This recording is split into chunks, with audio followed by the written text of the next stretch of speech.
اعوذ باللہ من الشیطان الرجیم بسم اللہ الرحمن الرحیم انا للہ و انا الیہ راجعون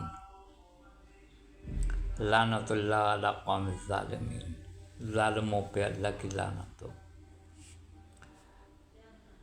چاہے وہ گل پلازہ کا واقعہ ہو، چاہے وہ مسجد امام بارگاہ خدیجہ الکبریٰ سلام اللہ علیہا سے منسوب جہاں دھماکہ ہوا، بچے، بزرگ، نوجوان بڑی تعداد میں شہید ہو گئے۔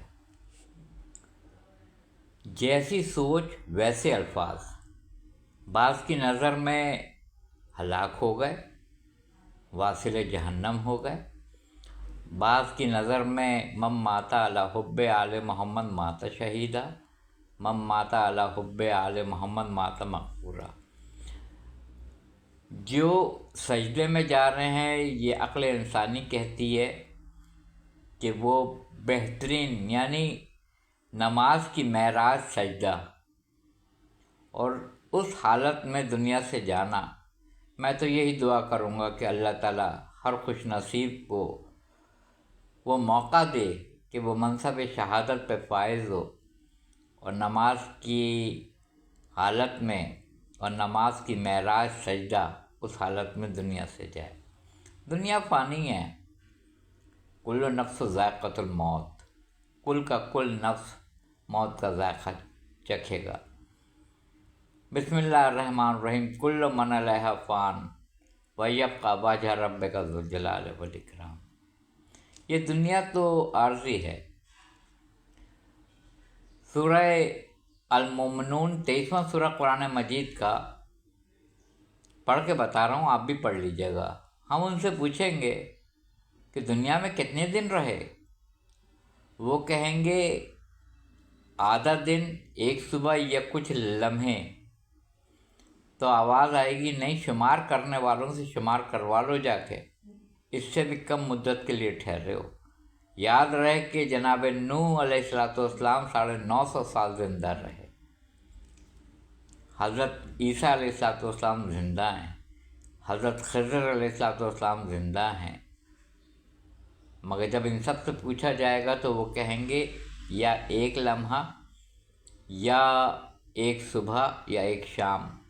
تو ہم کہیں گے نہیں، شمار کرنے والوں سے شمار کراؤ، اس سے بھی کم مدت کے لیے ٹھہرے ہو دنیا میں۔ تو دنیا فانی ہے، سب کو جانا ہے۔ دیکھا یہ جاتا ہے کہ جانے والا کس ایمان کے ساتھ اور کس کردار کے ساتھ دنیا سے جا رہا ہے۔ مجھے نہیں معلوم، لوگ تنقید کر رہے ہیں کہ انتظامیہ نے کوئی انتظام نہیں کر کے رکھا۔ میری بہت سارے لوگوں سے بات ہوئی کہ امام بارگاہ و مسجد کی انتظامیہ نے کوئی انتظام نہیں کر کے رکھا۔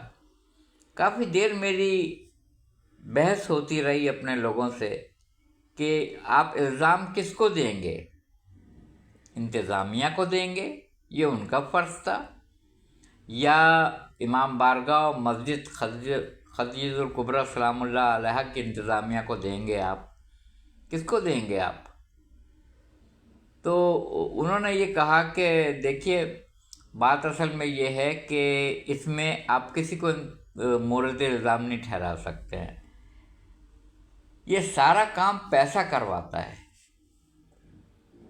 بہت اعلیٰ بات کی انہوں نے، اور قرآن مجید میں آیتیں موجود ہیں جگہ جگہ پہ کہ وائے ہو ان کے اوپر جنہوں نے خواہشات نفسانی کو اپنا معبود بنا رکھا ہے۔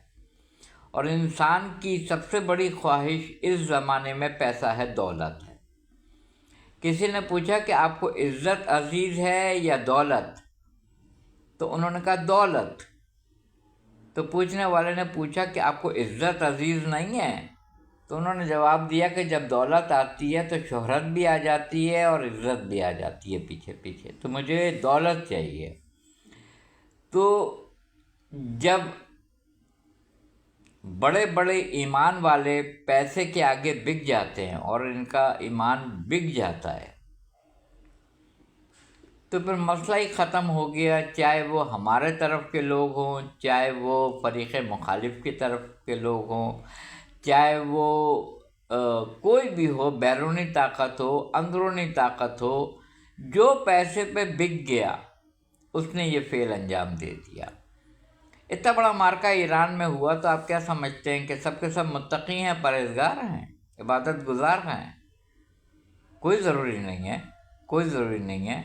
اس نے یہی کہا تھا میں جا رہا ہوں، مجھ کو، آپ کو یا کسی اور کو صراط مستقیم کا راستہ پتہ ہو یا نہ پتہ ہو، ابلیس کو ضرور پتہ ہے۔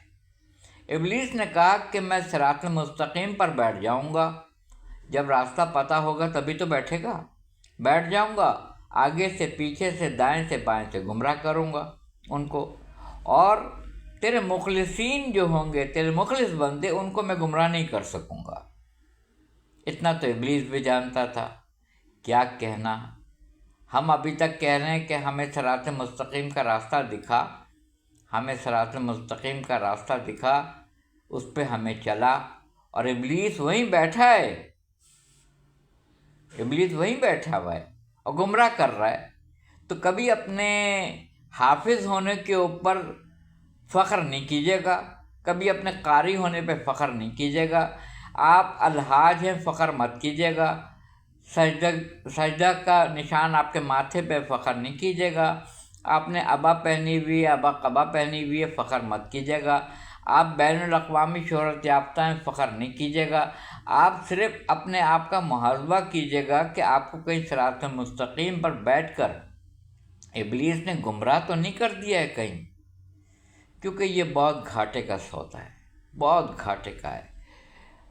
امام حسین علیہ السلام کا ارشاد گرامی ہے کہ وائے ہو ان پر جن کی لذت ختم ہو جائے اور اذیت ہمیشہ ہمیشہ کے لیے باقی رہے، اور خوش نصیب ہیں وہ لوگ جن کی اذیت ختم ہو جائے اور لذت ہمیشہ ہمیشہ کے لیے باقی رہے۔ کیا آپ نے فرمایا ذلت کی زندگی سے عزت کی موت بہتر ہے، جان کا صدقہ مال، عزت کا صدقہ جان، جو میدان کربلا میں سن 61 ہجری کو خانوادہ رسالت نے جانوں کا نذرانہ پیش کر کے دی، کہ اس وقت شہادت عزت حاصل کرنے کے مترادف تھا، جان دے دی، سب کی دے دی، عزت بچا لی، توحید بچا لی، نبوت بچا لی، ولایت بچا لی۔ جانا سب کو ہے، کون ایسا ہے کوئی کمرے میں بیٹھا ہوا ہے وہ چلا گیا۔ میں نے پہلے کبھی کسی سے یہی کہا تھا کہ سورہ توبہ قرآن مجید کا 9واں سورہ جو بسم اللہ الرحمن الرحیم کے بغیر ہے، مگر میں دعوے سے کہتا ہوں سب سے پڑھی جانے والی آیت اس زمانے میں وہ ہے انا للہ و انا الیہ راجعون۔ فیس بک دیکھ لیجئے، یوٹیوب دیکھ لیجئے، واٹس ایپ چیک کر لیجئے، جتنی آپ کو خبر ملے گی اس میں پہلا جملہ ہے انا للہ و انا الیہ راجعون۔ اور یہ بھی یاد رکھنے والی بات ہے، یہ ہمارے لیے پڑھا جاتا ہے، زندوں کے لیے پڑھا جاتا ہے، مردوں کے لیے نہیں پڑھا جاتا ہے۔ یہ ہمارا وہ سبق ہے جو ہمیں یاد کرایا جاتا ہے کہ بے شک ہم تیری ہی بارگاہ سے آئے ہیں اور ہمیں پلٹ کے تیری ہی بارگاہ کی طرف جانا ہے۔ یہ ہم اپنا سبق دہراتے ہیں، پھر بھی ہم غافل ہیں، پھر بھی ہمیں نہیں پتہ۔ تو جس نے خواہشات نفسانی کو اپنا معبود بنا رکھا ہے، یعنی شخص پرستش، شخصیت کو پوجنا، یہ سب سے بڑی، جو بت توڑے گئے تھے فتح مکہ کے وقت، جس کو امیر المومنین نے رسول خدا صلی اللہ علیہ وآلہ وسلم کے دوش مبارک پہ سوار ہو کے چڑھ کے لات، منات، عزا، ہبل توڑے تھے، وہ تو پتھر کے بت تھے۔ 8 ہجری کو پتھر کے بت توڑوائے، اور 9 ہجری کو پتھر کو کہا کہ اس کو چومو، حجر اسود، اور پتھر برابر نہیں ہے، عقل برابر نہیں ہے، معرفت برابر نہیں ہے۔ تو جو لوگ پیسے کو پوج رہے ہیں وہ سب سے بڑی پیسے کی پرستش کر رہے ہیں۔ یہ نماز میں سجدہ کرنا تو ٹکریں مارنے کے برابر ہے۔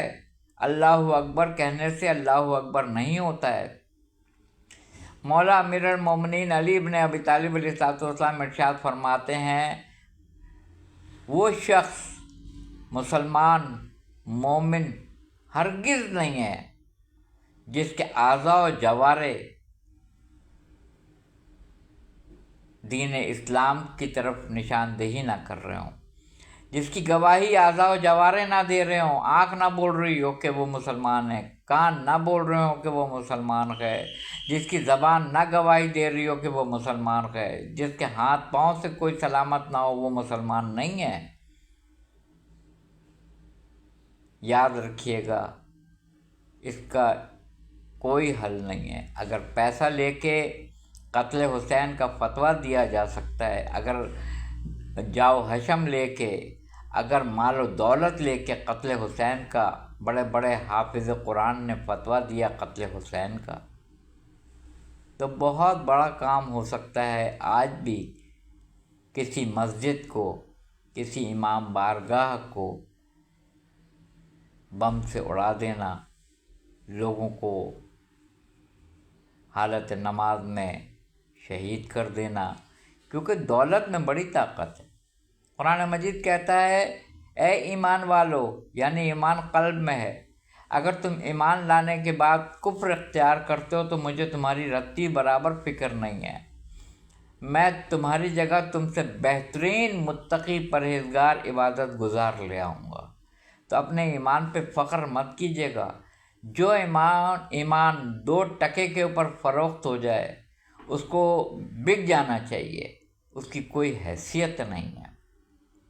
چاہے وہ امام بارگاہ، مسجد امام بارگاہ شہزادی بی بی خدیجہ الکبریٰ سلام اللہ علیہا کا امام بارگاہ ان کے نام سے منسوب ہو، چاہے انتظامیہ ہو، چاہے آپ یہ دیکھ لیں کہ کسی بھی فرقے کے لوگ جو پیسہ لینے کے بعد ہر کام کر سکتے ہوں، ایسی چیز کو آپ روک نہیں سکتے۔ پیسے میں بڑا دم ہے، پیسے میں بڑی طاقت ہے۔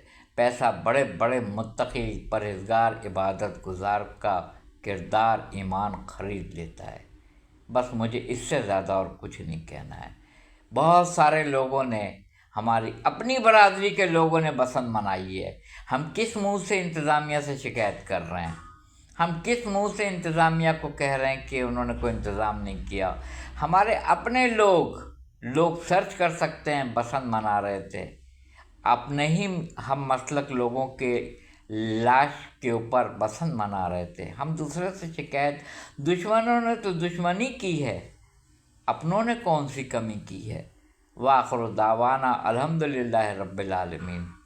جزاک اللہ، جزاک اللہ۔